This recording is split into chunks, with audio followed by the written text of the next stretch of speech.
unsay may tabo sa iya pagkahuman pagkamatay. So kay nakabalo naman ta nga human ato mamatay aduna gyud kaluwas aduna impierno aduna langit. So maningkamot gyud ta nga hiuyon ta sa kabubuton sa Dios. Amen ba? Okay. Unsa pa man? Dili na mahimo ang tao matanago lang ang Dios. Kay isa kinsa sayo nila sa Kristo pagkamatay. Alam sa. Pero lamang kay ang tao bisag na sayo wala sila magkabana. Wala sila magkabana. Unya ang Ginoo kay dili man gusto kayong anak ka. Nahanglan yun ka atong tubuhang sa Kristo. Atong tuhatong ang pagkamatay. Okay. Aron kita niya mapasaylo. So, Kanang kinahanglan kami kalutan. okay. So, kung pasabot. Okay. Kinahanglan utuman. Dili ka muna tuwa na.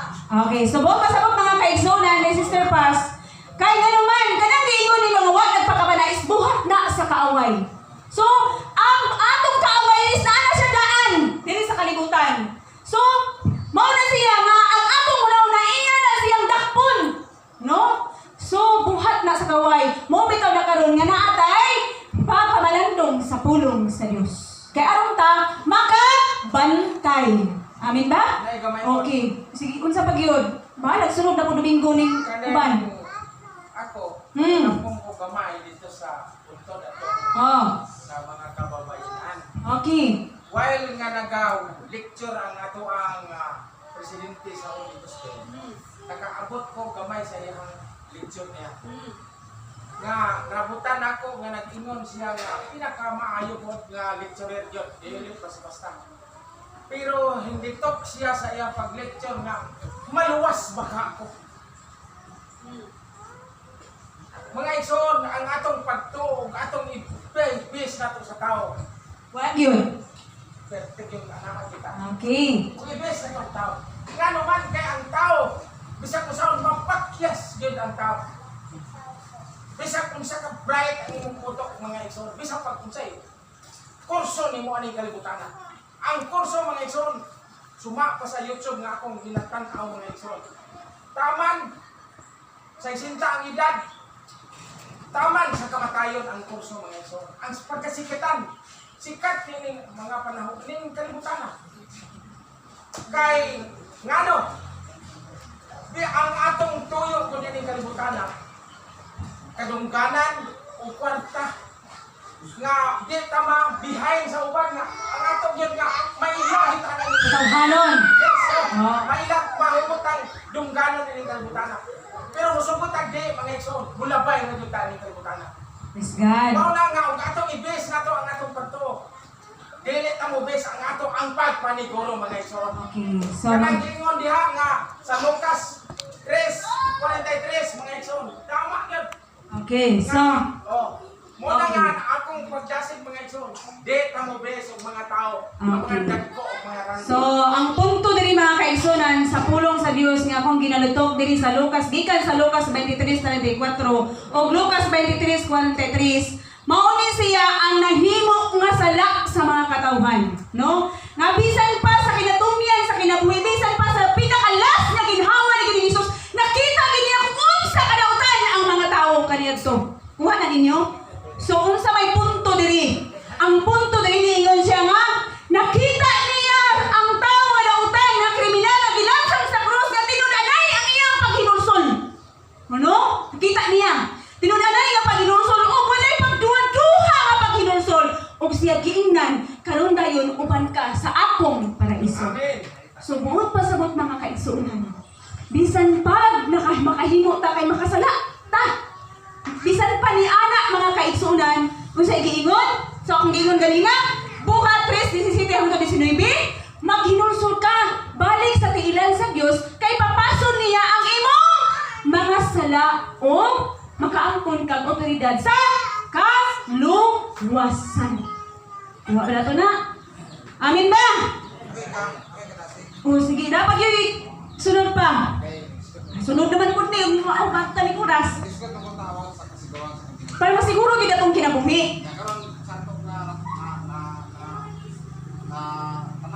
kana po hindi sa to para isa di mas. Katong gilansa? Kaya ako tumingan sa Ginoo nga basta kana ko.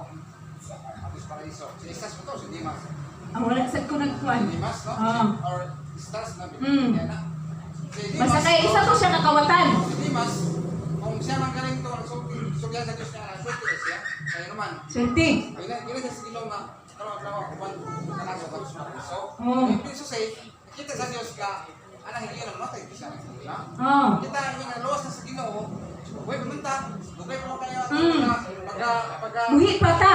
kung ato ang bandayan niya sa itong ginabuhi karon nga uman man ta manawat ato ang kaluwasan amping ang tayo amping. Ah. Dito to si Stasa si Dimas kaya ina sa Ginoo nga karon man kana ko sa paraiso kaya matay. Okay. Yan kay pasaylo si atong sa katao nga gi uban nito sa Ah. Diyos. Muna nga wala comparison niya na karon sa atong kinabuhi. Kaya kita karon ako kumandang buhi niya na parayon pa ta sa pangalagan sa Ginoo. Sanang kabagi nga gusto lang to niya pa matinawan ta kasamtang nanganagod ta sa Ginoo na Ginoo nga mapinampi. Ah, okay. So, okay na po na pang punto ni Pastor. Nga gikinahanglan gid di ay nga mag-amping ginta sa tuang kinabuhi. Oh, sige pa. Ah, problema mo man eh. Sige tay tag. Kuan istoryahan ay ani. Oh, sigurado. Sigurado. Sigurado din no. Oh. Pagbalik. Okay. Nga ang atong kailangan nunaw-naw kaso mabatay ka, basta ano na una, na ang Amen. Okay. Hindi ka maayon sa impyerno. Yes. Hallelujah. Praise God. Okay, so sakto kayo dako kay to ka punto nga kinahanglan siguraduhon. Kay naman, meron tag amping-amping yan na di pagka-amping dai wala na ka-amping. Kay kinahanglan nga siguraduhon kay unsay akong giingon gay na sa una nako nga intro, no? Gi pakamatyan ni Ginoo sa cross ang sala, ang kasakit, ang kagol, ang kasamok, ang gusto sa Dios, kalipay, katagbawan, no? O higpit balaan nga anak sa Dios. So, giginahanglan kayo na anak man, giginahanglan nga sigurado ka. Kaya kung mamatay ka karon, minso kag langit. Ay, pag negative. Buha ka na to na? Buha na to na? No? Ang gusto sa Diyos na dili ka magalakaw nga, aduna kay pagduha-duha. Oh, kay katong gilansang nga, katong kriminal, ang iyang paginusol, wala ay pagduha-duha. Sigurado gid siya, minsan pag wala siya kamaluhugan siya, mamatay yung asa siya. Pero na sigurado sa Diyos ang iyang kasing-kasing, nga tinuod ang iyang gisulti. Kung sa gingon siya, karon dayon uban ka sa akong paraiso. So kung inaana po ang makita sa Dios sa imong kinabuhi, karon dayon uban ka sa paraiso. Pagkanindot kay no. Muna pagidugang. Oh, dito ta gid atong mga kwandiri o ba, mga busing. Ako ilugang mo niyo. Kapit na. Ang atong ilugang, ayaw na pagduha-duha. Mm. Ayaw sulod buwa sa mga pagkalaga. Natural man tala ining ato nga ginabi karon nasama man daw dapat. Oo. Sadya nagapakasta sa tundan. Oo. Ay daghan magkansang-kansang diha. Ay posibilidad diha sa maong gansang masabot ka. Oo. Sadya kapag kasabot nimo, nasabot lang dili gansang, apan dili intensyon nimo nga magpasabot ka. Magpasabot ka. Dili diha. Buwan pa sa kaway. Profesional ka itong kabuhi. Kaya ko pa niya, huwag mo din mo problema. Ang bundukot po siya kay, usao pa na problema ako mo na. Hanggang nga, hindi ko pangalagay. Kung maulit buhaton din mo, luoy ka. Kaya naman, why balibat ang impilo mo daw sa dito. Okay. So kuha na nato gyud. Ah. Ang sa paman. Isiwan na ng mga baptis nga basta kay humang Layo naman yo.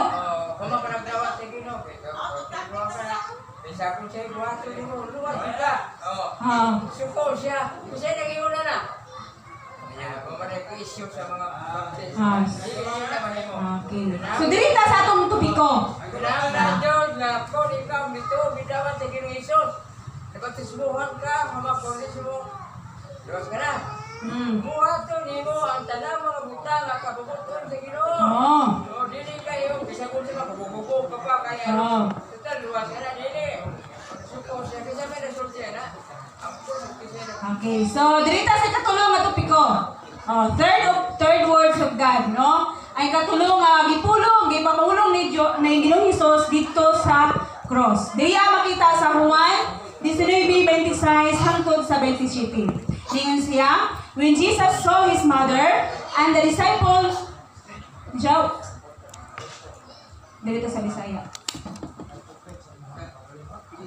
When Jesus saw his mother and the disciple he loved standing there, he said to his mother, "Woman, he is your son." No? Ningon siya nga, ang basahon diri. Juan 19:26 hangtod sa 27 ningon siya. Ningon dayon pulong sa Dios. Sa pagkakita ni Jesus sa iyang inahan o sa tinun-an nga iyang gimahal, nga nabarog dito mingon siya sa iyang inahan. Babayi, siya ang imong anak. Okay. So, sa pagtugyan ni Maria ngadto kang Juan, hingpit nga natuman sa Ginoo ang gisulat sa Espiritu diha sa asaman. Exodo 20:12. Ang sa giingon sa Exodo 20:12, tumahod ka sa imong amahan ug dahan karon mataas ang kinabuhi dinhi sa hiyuta. Okay.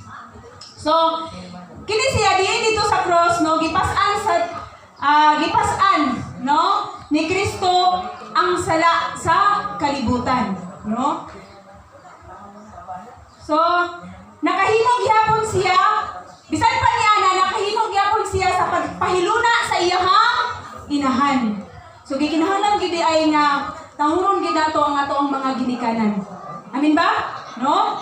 Nahimo niya ang iyang obligasyon. Nahimo ba nato ang atong obligasyon isip anak? Hey! Ha? Nahimo ba nato ang atong obligasyon isip anak? Ha? Kasi giingon? Giingon nga ang pagtugyan ni Maria ngadto kahuan maunay katumanan sa nahisulat sa Balaang Espiritu diha sa Exodo 20:12. Niingon nga, ha? Tumahod ka sa imong inahan o kabahan kay makapataas sa imuha kinabuhi.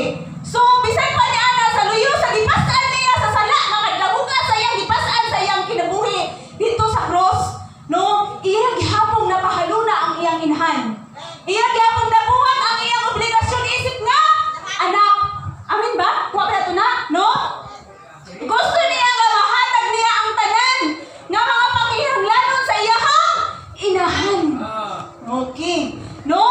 Mao nga ang rason walay duha-duha nga ang Dios mutuman gayon sa iyahang saad. No? Nga mahimong amahan sa tanan nga iyahang mga kanakan. Bisan pa sa mga balo. Ako ang kani mga balo na makaingon ka mga wala naman ni siya ibana pero buhi ka niya mga anak niya responsable magikayo yung mga anak. No?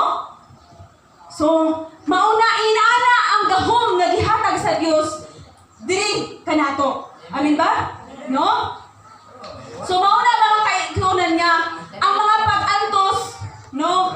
Mahinumduman nato diha kang Maria. Amin ba? So, mga kaigsunan, atong pasalamatan ang atong buhi nga Dios sa iyang kaayo sa ato ang kinabuhi. Hindi ba iikot ka ipahon sa mga pinahanglan ka duwa ra mga anak. Pagkalisod bitaw gid kaayo ug tuguan sa mga bata. Kaya